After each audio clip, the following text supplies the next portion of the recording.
குஜராத்ல சுங்கச்சாவடி இருக்கா அப்படின்னு நீங்க ஒரு கேள்வி கேட்டீங்கன்னா குஜராத்ல ஒரு சுங்கச்சாவடி கூட கிடையாது. அப்ப இந்தியாவில் இருக்கக்கூடிய குஜராத் மக்களுக்கு ஒரு நீதி, தமிழ்நாட்டு மக்களுக்கு ஒரு நீதியா, திருமங்கலம் தொகுதி மக்களுக்கு ஒரு நீதியா என்பது இந்த தமிழ்நாட்டு மக்களுடைய கேள்வியாக இருக்கிறது. சரி, கேரளாவில் எத்தனை சுங்கச்சாவடி இருக்குது? வெறும் 5 சுங்கச்சாவடிகள் தான் இருக்கிறது.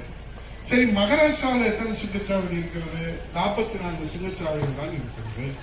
இப்படி நம்ம பார்த்தோம்னா இந்த இதுல கொடுமையில வெந்த புண்ணுல வேல் பாய்ச்சுற மாதிரி ஏற்கனவே சுங்கச்சாவடி கட்டணம் அதிகமா இருக்கு.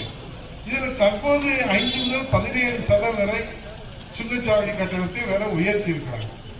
இப்ப இதைதான் நாங்க வாபஸ் வாங்கணும், மத்திய அரசு வாபஸ் வாங்கணும், மாநில அரசு அதுக்கு குரல் கொடுக்கணும், அழுத்தம் கொடுக்கணும். நீங்க தான் 39 MP வச்சிருக்கிறீங்க. இந்த 67 சுங்கச்சாவடிகளை கடந்து போறதுக்குள்ள அந்த வண்டியின் விலையை விட அதிகமான சுங்க கட்டணம் செலுத்த வேண்டியிருக்கு. சரி, பிற மாநிலங்கள்ல எப்படி இருக்கு?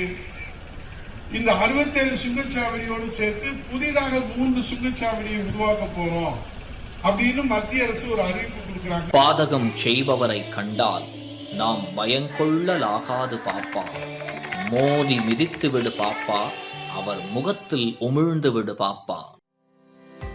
அண்மை செய்திகளை உடனுக்குடன் தெரிந்து கொள்ள இணைந்திருங்கள் இயம்நாடு தொலைக்காட்சியுடன்.